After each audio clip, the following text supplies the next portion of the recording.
part 1 of this tutorial series, we depicted our calculator server loop as a transition model to help us visualize how the server interacts with clients.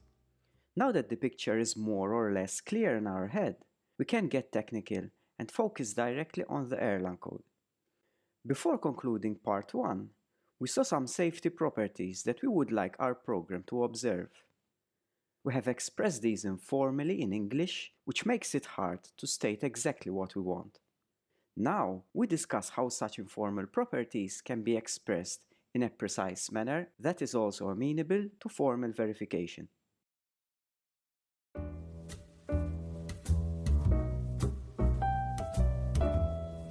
For this task, we shall use sHML, which is the safety fragment of the Hennessy-Milner logic with recursion. sHML is the formalism that detector uses to specify properties, and its grammar is given by the following. So, formulae FF and TT here denote falsity and truth respectively. What falsity and truth mean is that no program behavior ever satisfies falsity, and all programs satisfy truth. X here is a logical variable. We also have the maximal fixed point construct that specifies recursion via the logical variable x, and binds the free occurrences of x in the subformula phi. Finally, we have this AND, which is a sequence of comma-separated conjunctions, where each conjunct is a subformula phi I, guarded by the universal modal operator box alpha I. This box operator is also called a necessity, and I will use these two terms interchangeably going forward. Note that we assume the condition that for the conjuncted necessities construct, at most one conjunct, box alpha I, phi I, may be satisfied at any one point in time. This alpha here is called the symbolic action. Let us take a couple of minutes to define what a symbolic action means. So symbolic actions enable us to reason over program event data. They have the form P when C, where P is an event pattern and C is a decidable Boolean constraint. Patterns correspond to events that the program under analysis exhibits. These patterns contain data variables that are instantiated with values learned at runtime from matched events. Pattern variables bind the free variables in constraints, and this binding scope extends to the continuation formula phi. Symbolic action patterns follow the pattern matching syntax of Erlang and Elixir, where atoms are matched directly and the don't care pattern underscore matches any data value. When the constraint is true, the expression when C may be omitted for readability. So, think of a symbolic action as a way of defining a set of program events that matches the pattern and fulfills the constraint. Detector supports 5 event patterns describing the life cycle of processes. These are fork, init, exit, send and receive. A fork action is executed by a process when it spawns a new child process. Its dual, init, is exhibited by the corresponding child upon initialization. Process exit actions signal termination, while send and receive describe process interaction. In this tutorial, we shall only need the init, send, and receive actions. Constraints in symbolic actions include the usual Boolean operators, relational operators, etc. Please refer to the tutorial website for the full constraint calculus currently supported by Detector. Now, armed with this knowledge, we can define what it means when a program satisfies a universal modality formula. We say that a program or a program state satisfies the formula box P when C phi whenever it exhibits an event that first matches pattern P, second fulfills the constraint C, and third, the ensuing program behavior then satisfies phi.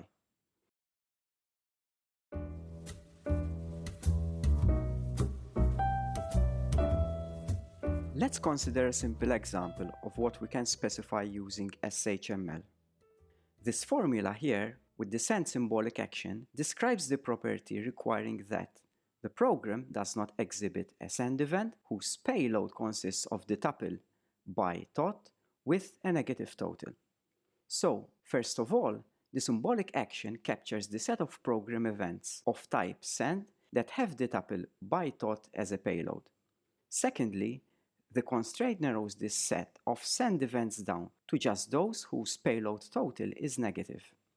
Now recall that the universal modality states that for any program event satisfying box P when C, the ensuing program behavior must then satisfy the continuation formula phi.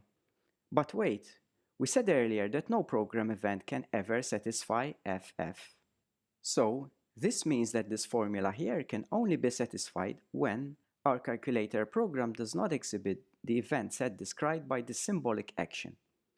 One useful cheat to remember going forward is that box alpha FF means that the program must not perform the action described by alpha.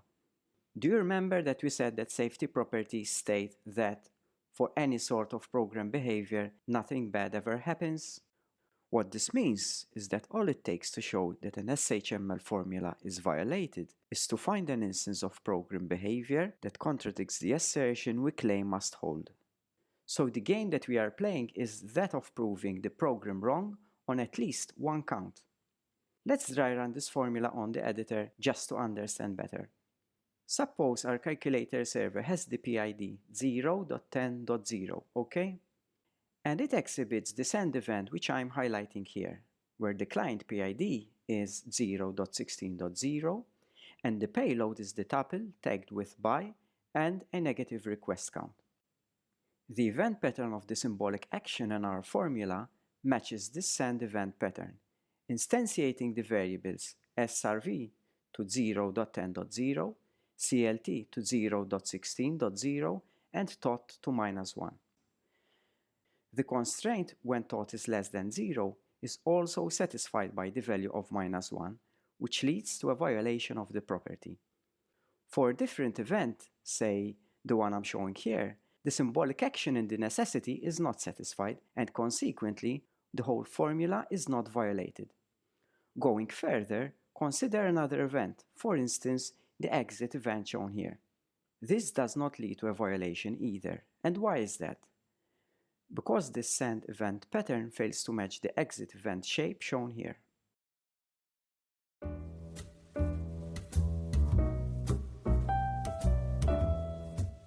Let us look at how we might go about formalizing the properties mentioned in part 1 of this tutorial. In particular, I shall cover the one stating that a request for adding two numbers always returns their sum. The rest of the properties we discussed may be found on the tutorial website, and I encourage you to check them out later. We begin by our first attempt at expressing the property given in English as sHML. So, we will surely need two necessity modalities, one that corresponds to the server request and one to the response.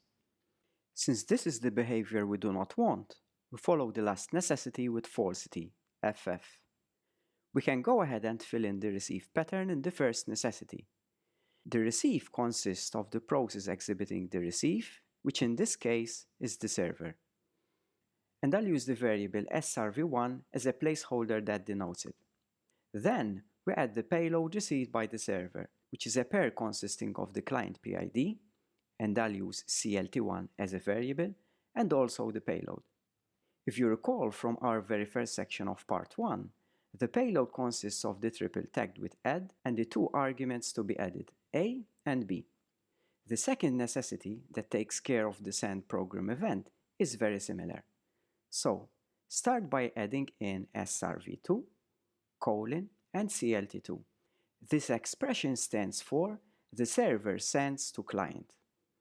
Lastly, we add the reply payload from the server, consisting of the tuple tagged with OK and the result of the addition, which I'll denote by the variable res.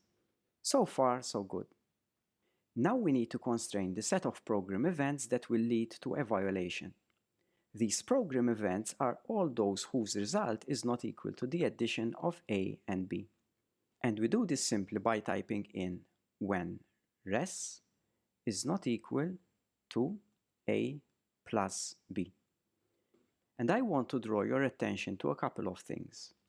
First, note that the variables A and B in the first necessity bind the free variables in the constraint of the second necessity. This is because the binding scope in necessities extends to all the necessities they guard. Second, the variables srv1, clt1, srv2, and clt2 are unused, so I'll go ahead and replace them with the don't care pattern that matches any value.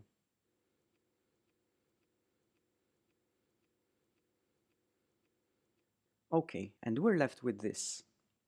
Does this formula capture the requirement stated by its supposed English equivalent? Well, it depends on the program under consideration, actually. Let me show you what I mean by this. So suppose the program we are looking at is a buggy version of the one I covered in part 1 of this tutorial series. This buggy version, here on the left, subtracts the request arguments rather than adding them together. In this case, it would violate our formula. Let's see how. The initial receive event exhibited by the server when it executes this receive statement satisfies the first necessity, because the symbolic action pattern matches and the constraint is true. I omitted the constraint true here for clarity.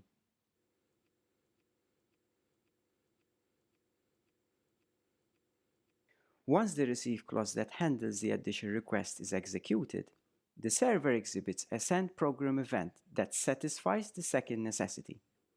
At this point, the property is violated due to this FF here. Now, suppose you consider a different program that is buggy still. However, for some reason unknown to us, this program requires clients to issue 2 requests in succession. The first request is implemented correctly, but the second one contains the bug we have just mentioned. In this case, the program does not violate the property. Why? Because the first receive event satisfies the necessity, yes, but the second does not. The result in the reply payload for the first request is correct, so the formula is not violated by the program. Thing is, we were unable to uncover the bug using this property, even if it was sufficient for the first program. Of course, this transpires because this formula has a modal depth of 2 and considers just the first 2 actions. We need a way to reason about more actions while still keeping the size of formulae manageable. To solve this problem, we can reformulate our specification and make use of recursion as follows. First, we nest our original property inside the maximal fixed point construct, like so. Then, we add another necessity that handles the case when the 2 numbers a and b are correctly added, followed by the recursion variable x.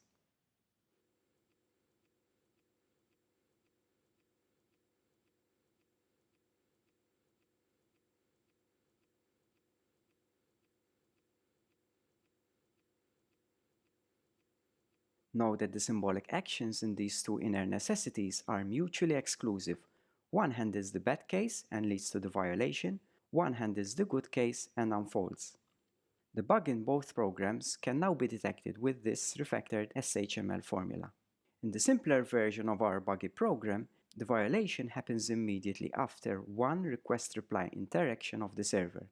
In the second program, the violation is detected after the first unfolding of the recursion. Note that our correct implementation of the calculator server program from part 1 satisfies both this recursive property and the one without recursion.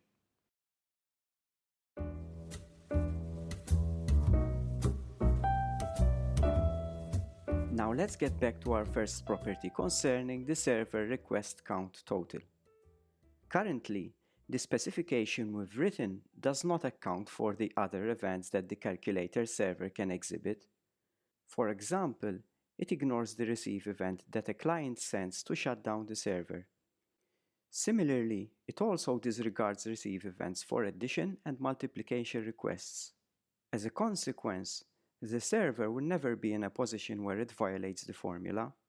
Now, as an exercise that you can perhaps attempt during the tutorial Q&A or even during the week, try to reformulate the specification to cater for these cases. To do this, you can use recursion. Try giving it a shot on your own. Should you have any questions, you can post on the Slack channel or contact me later during the week.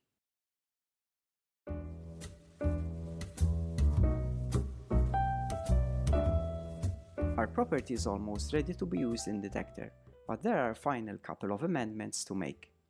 We forgot to include a necessity that takes care of the init program event that, if you remember, is exhibited by processes when they are created. If we omit this, our property will be trivially satisfied. So let's go ahead and insert that. We need to nest the body of the specification inside this new conjuncted necessities construct to cater for the init event process pattern. Let's add this by typing box and the first don't care pattern that matches the calculator server PID. Next comes the left arrow and the underscore that matches the client PID. Then we add the function that has been spawned. We write calc server bug loop and underscore, since we're not interested in using the argument in subsequent formulae. Note that calc server bug is the buggy version of the calculator program module.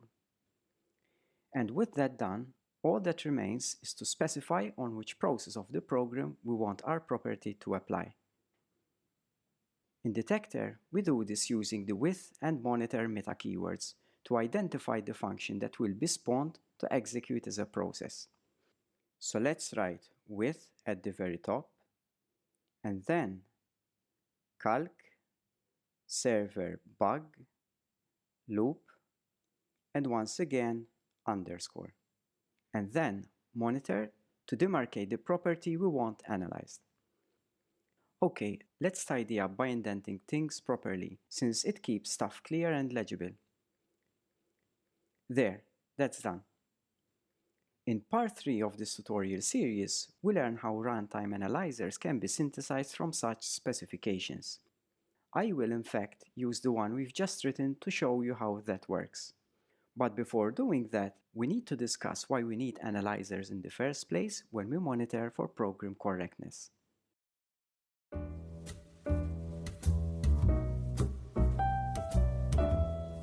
I'm going to start with a very brief detour before coming back to analyzers.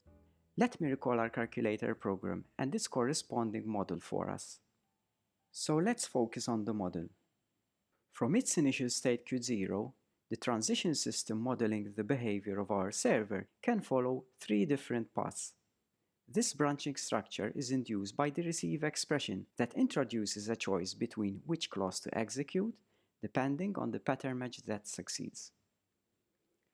The transition model thus gives us an exhaustive description of the paths that the calculator server can take at runtime, and it affords us full visibility about what the program is able to do.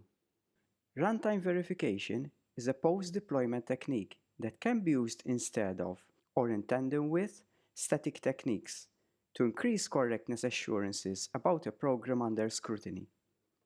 Runtime verification typically does not have access to the entire transition model of a program. Rather, our view of the system is limited to just the sequence of events generated by the current program execution. This linear sequence of program events is known as the execution trace and corresponds to paths from the program transition model. One natural question that may occur to you at this point is whether a mere sliver of the more expressive program model is sufficient for us to conclude anything of value about the program under analysis. Answers to this question depend on a number of aspects, but it's sufficient for us to know that sHML is used to monitor programs for violations. And why is this? Well, because we cannot be certain that the paths observed at runtime are all the paths that the program is capable of making. With an exhaustive model, we can make this assessment, but in a runtime setting, these execution traces are the only evidence that we have to go by. As a result, and in the case of safety properties, we can only monitor for and detect property violations, but never satisfactions. Let me remind you that we can detect violations since safety properties require them to hold for any sort of behavior the program exhibits. So, all that we need to be able to show that a program violates a property is to find a counterexample trace. In our runtime setting, the program is sure to produce at least one trace, which is exactly the one it takes as it executes. Depending on whether you are pessimists or optimists, at best we detect the violation, or at worst, we find no evidence of bad program behavior and have to content ourselves with the answer, I cannot say whether the program violates the property. You may ask, how are analyzers relevant to this? Analyzers come into the picture since they are the agents that observe the current execution and give us such judgments about the program under scrutiny. Unlike static techniques that give us more guarantees with respect to program correctness, runtime analysis gives us less due to the limited information it has. But in a situation where static techniques cannot be used, the runtime option can still, at least, help in discovering errors. After all, something is better than nothing. We gave a brief and quick introduction to sHML, which is the specification logic used by our tool detector. This logic we use to precisely express one of the properties that was informally specified in part 1 of this tutorial series. We also touched upon the limitations that the runtime setting has, and argued that despite the absence of complete program information, one may still be able to runtime check useful safety properties. We do this using runtime analyzers in the final part of this tutorial.